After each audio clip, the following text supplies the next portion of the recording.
I understand the stakes.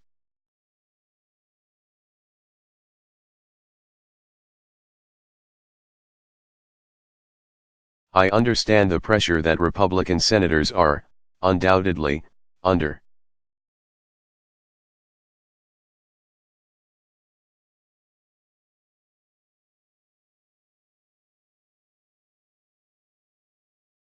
I mean, the fact of the matter is that what the issue here is.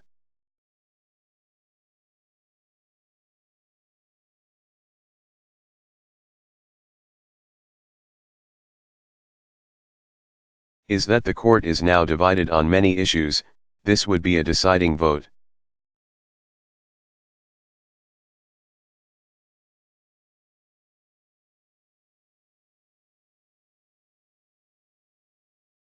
And there are a lot of Republican senators who are going to be under a lot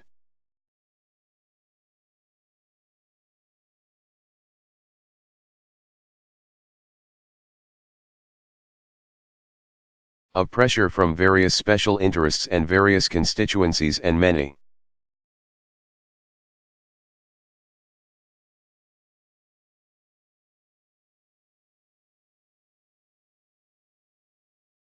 of their voters to not let any nominee go through, no matter who I nominate.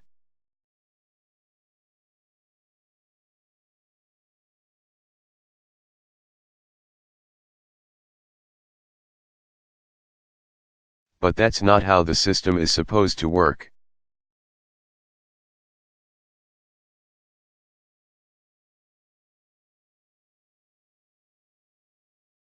That's not how our democracy is supposed to work.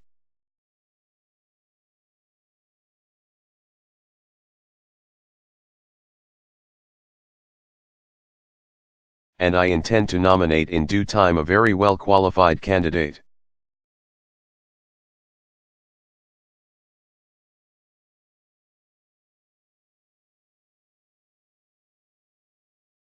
If we are following basic precedent, then that nominee will be presented before the committees.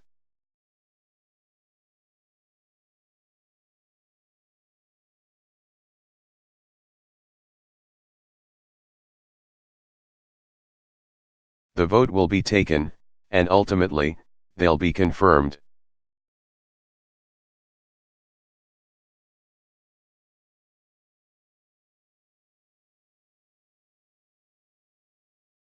Justice Kennedy, when he was nominated by Ronald Reagan in Ronald Reagan's last year in office.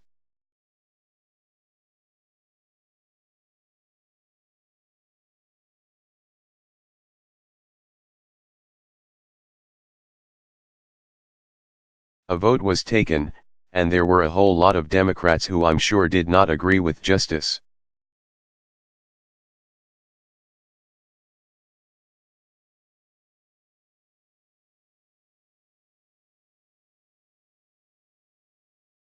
Kennedy on his position on a variety of issues, but they did the right thing, they confirmed him.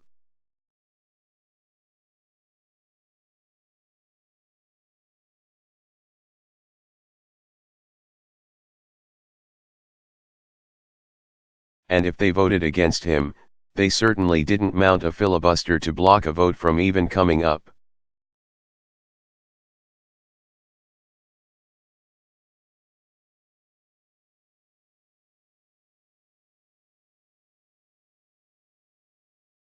This is the Supreme Court.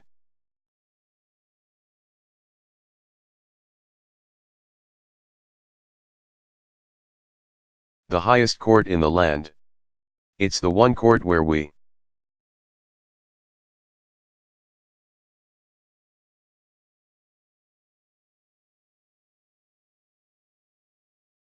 would expect elected officials to rise above day-to-day politics.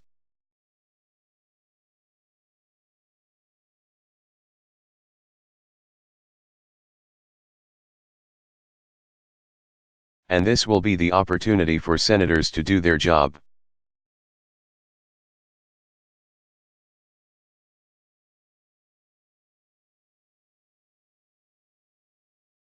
Your job doesn't stop until you're voted out or until your term expires.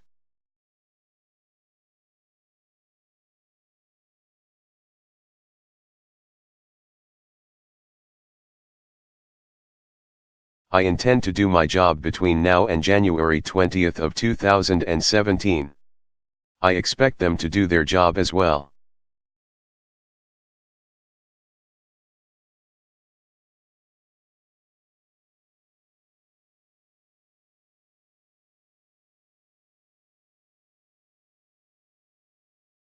All right.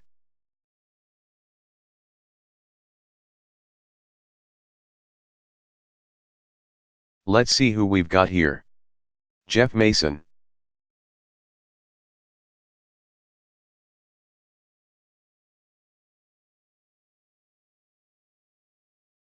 Question, thank you, Mr.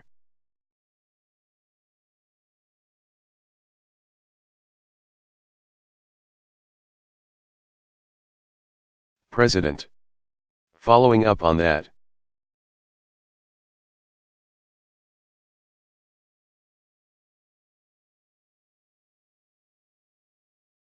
Should we interpret your comments just now that you are likely to choose a moderate nominee? Would you?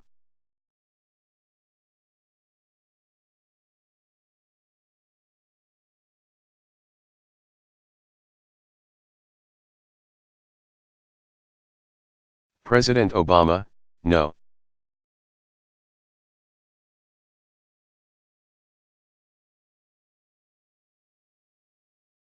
Question, okay.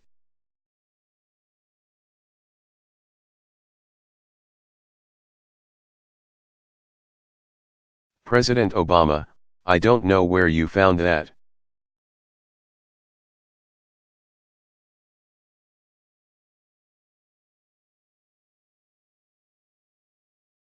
You shouldn't assume anything about the qualifications of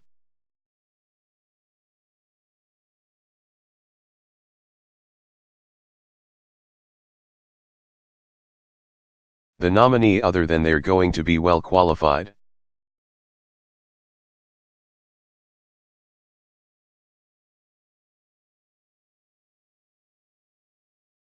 Question, all right.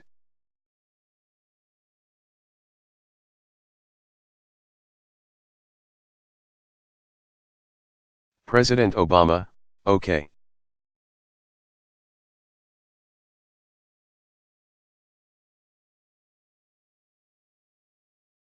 Question, following up, would you consider a recess appointment if your nominee is not granted a hearing?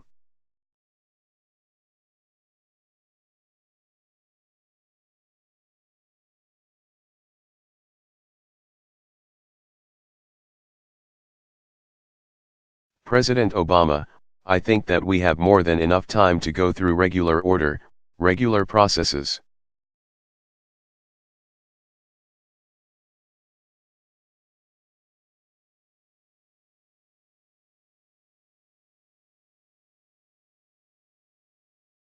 I intend to nominate somebody, to present them to the American people.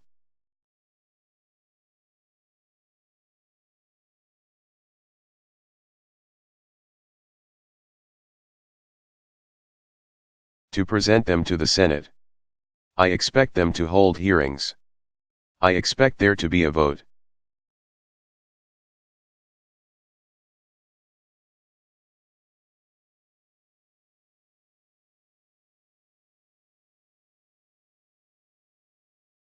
Question.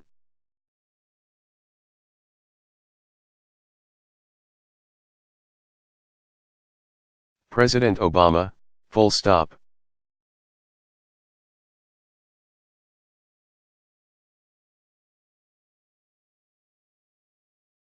Question, and lastly, as long as we're doing this in a row.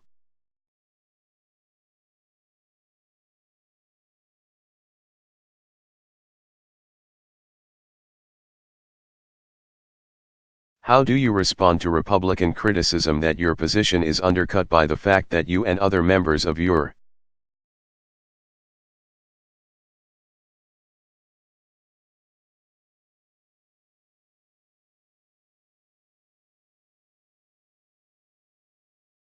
administration who were in the Senate at the time tried to filibuster Judge Alito in 2006?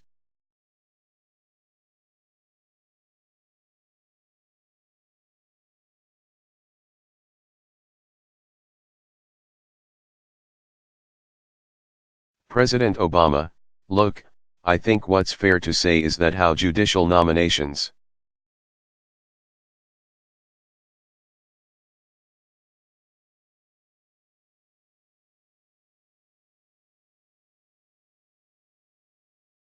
have evolved over time is not historically the fault of any single party.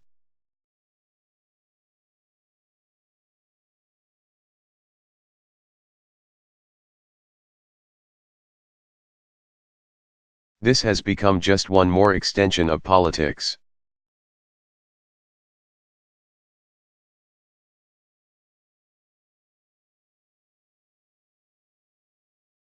And there are times where folks are in the Senate and they're thinking,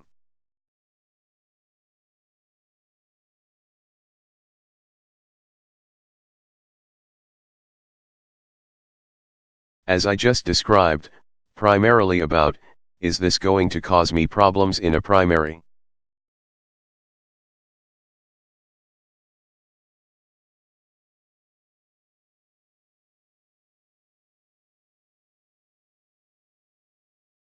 Is this going to cause me problems with supporters of mine?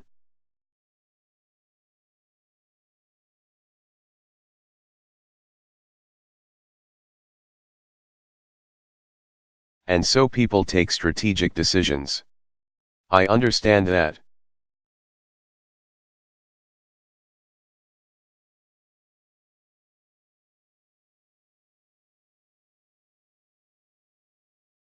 But what is also true is Justice Alito is on the bench right now.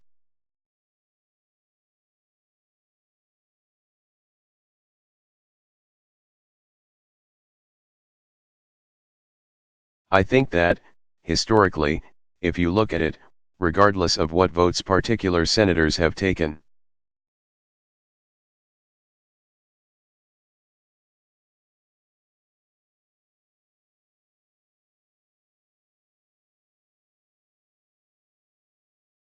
there's been a basic consensus, a basic understanding, that the Supreme Court is different.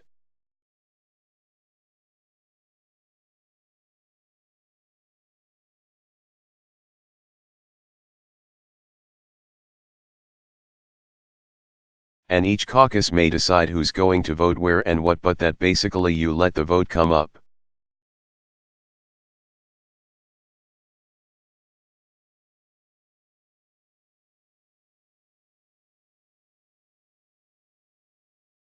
And you make sure that a well-qualified candidate is able to join the bench.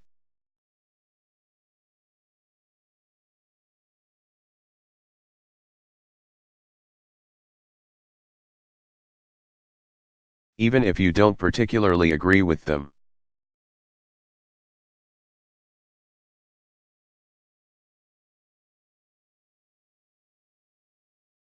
And my expectation is that the same should happen here.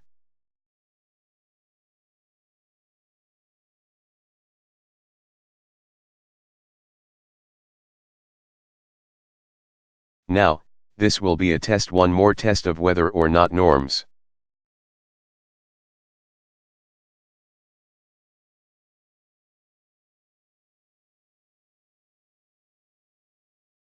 rules, basic fair play can function at all in Washington these days.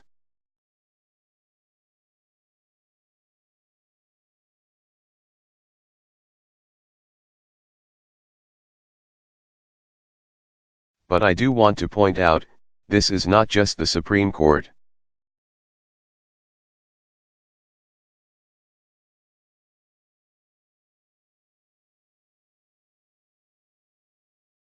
We have consistently seen just a breakdown in the basic functions of government.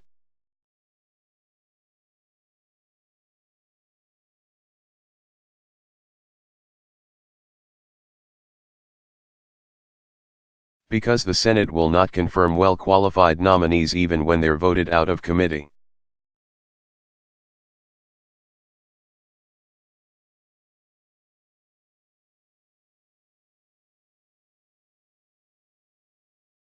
Which means that they're voted by both parties without objection.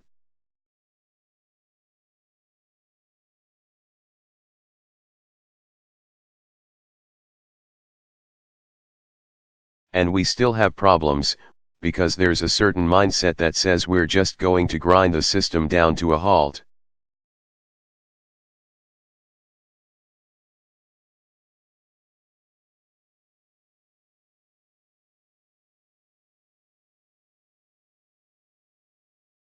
And if we don't like the president, then we're just not going to let him make any appointments.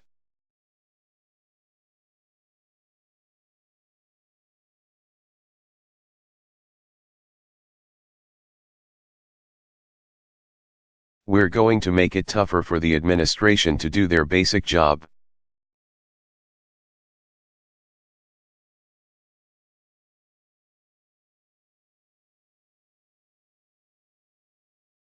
We're going to make sure that ambassadors aren't seated.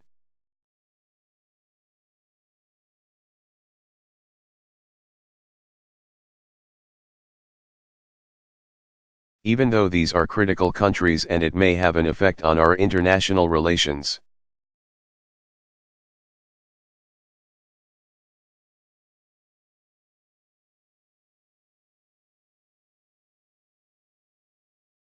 We're going to make sure that judges aren't confirmed, despite the fact that Justice Roberts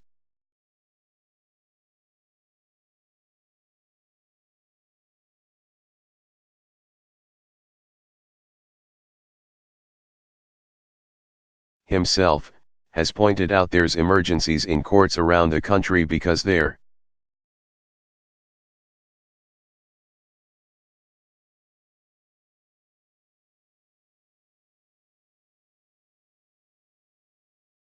are just not enough judges and there are too many cases, and the system is breaking down.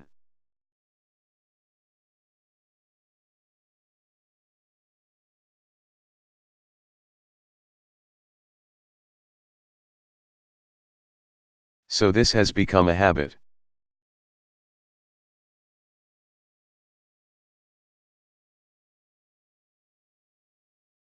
And it gets worse and worse each year.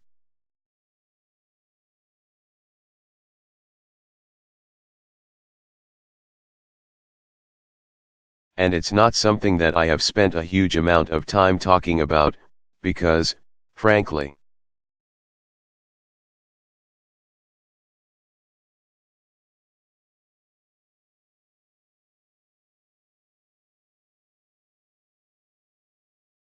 the American people, on average, they're more interested in gas prices and wages and issues that touch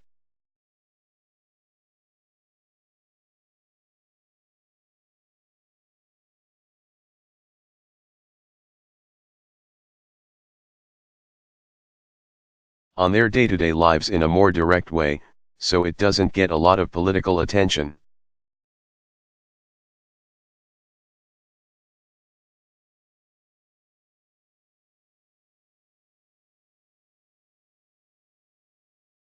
But this is the Supreme Court.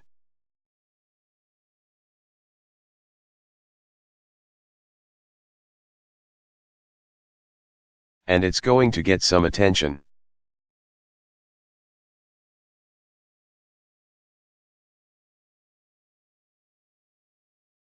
And we have to ask ourselves as a society a fundamental question.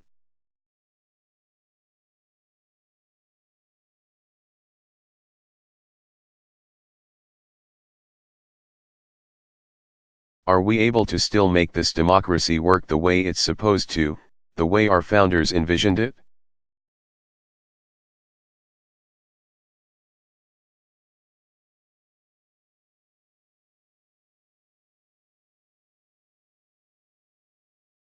And I would challenge anyone who purports to be adhering to the original intent of the founders.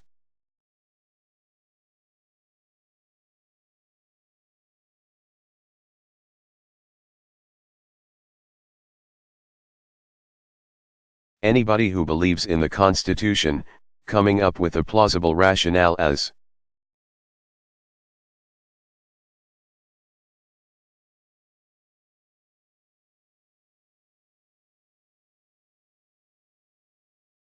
to why they would not even have a hearing for a nominee made in accordance with the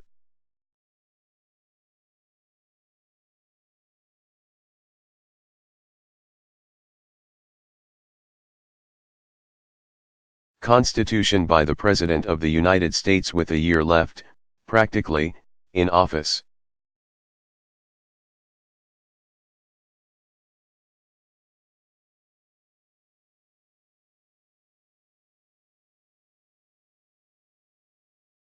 It's pretty hard to find that in the Constitution.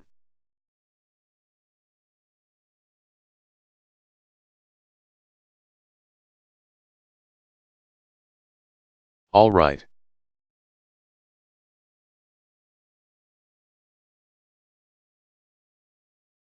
You've gotten at least you've gotten 4 now, Jeff. Tullis.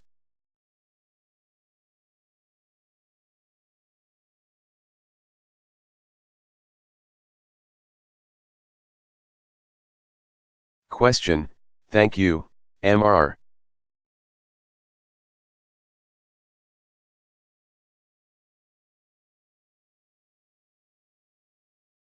President. 2 different topics. First on Syria.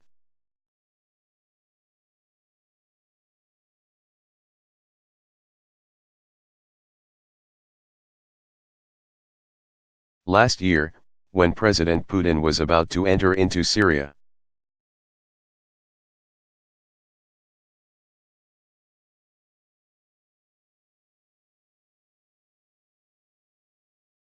you said that he was doing so from a position of weakness and that he would only get himself involved in a quagmire there.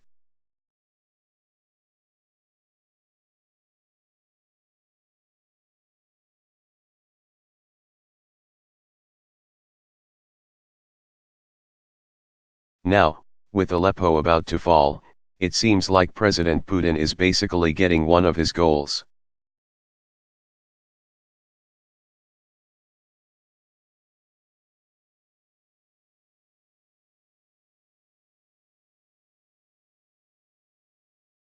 Which is to bolster Assad and to take out the rebels.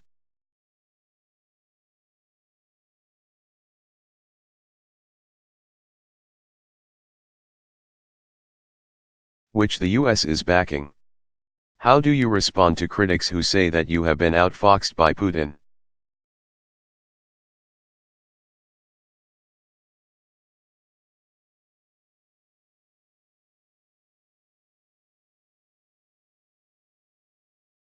And what is your plan if Aleppo does fall?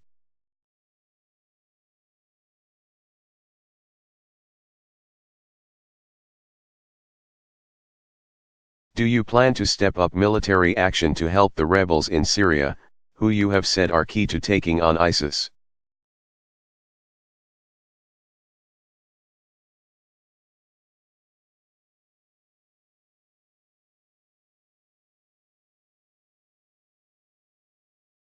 And then secondly, I wanted to ask you about 2016 as well.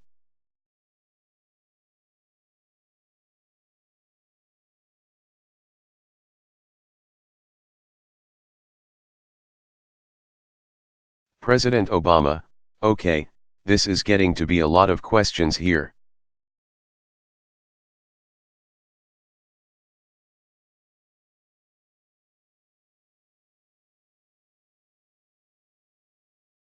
How about you ask me a big question right there?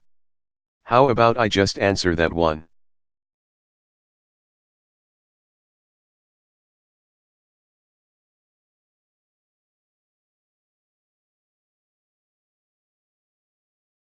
Question, okay, sure.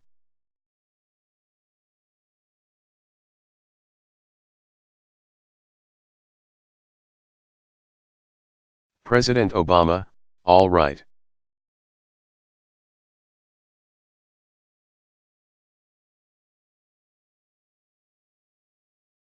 First of all, if you look back at the transcripts,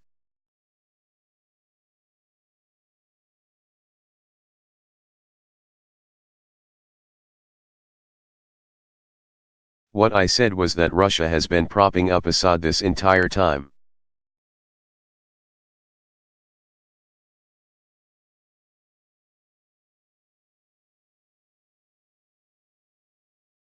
The fact that Putin finally had to send his own troops and his own aircraft and invest this massive military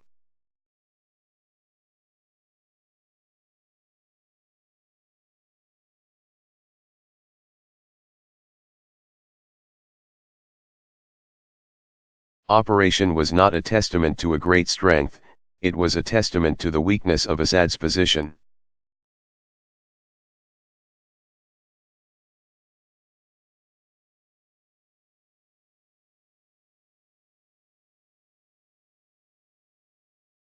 That if somebody is strong, then you don't have to send in your army to prop up your ally.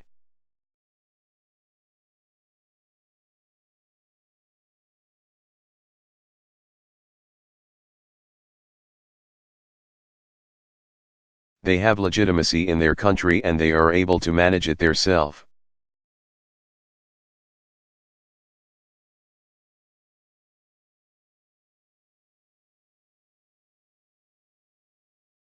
And then you have good relations with them.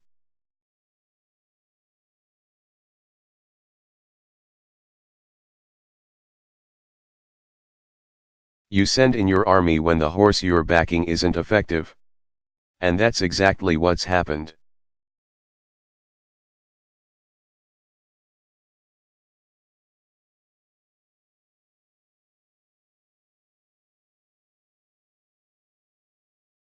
Now, what I said is that Russia would involve itself in a quagmire.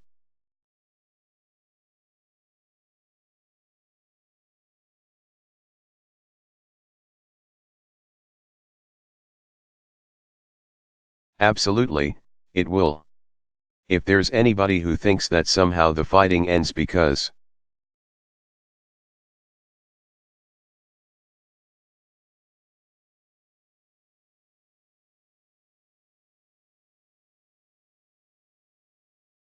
Russia and the regime has made some initial advances about 3/4 of the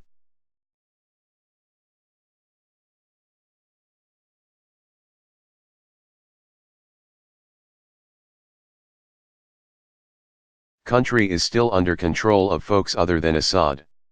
That's not stopping anytime soon.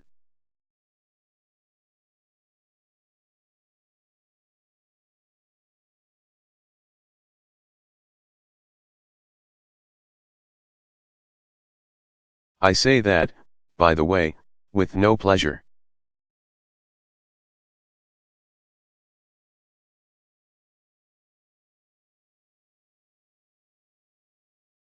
This is not a contest between me and Putin.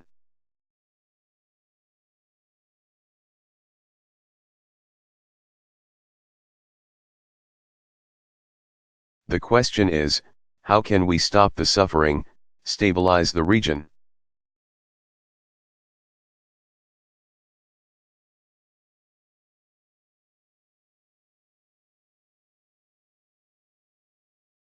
Stop this massive outmigration of refugees who are having such a terrible time, and the violence.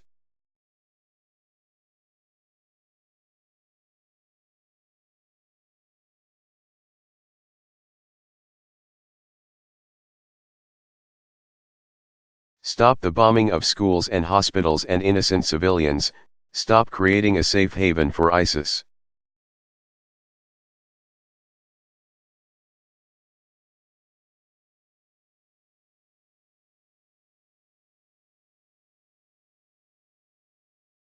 And there's nothing that's happened over the last several weeks that points to those issues being solved.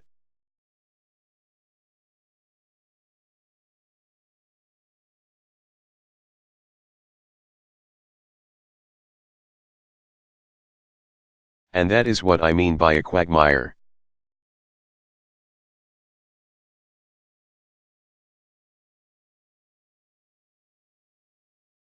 Now, Putin may think that he's prepared to invest in a permanent occupation of Syria with Russian military.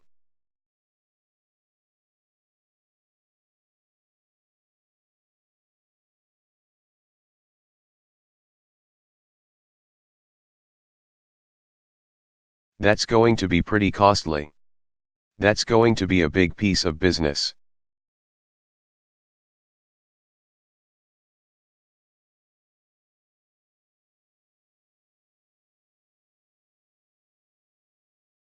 And if you look at the state of the Russian economy, that's probably not the best thing for Russia.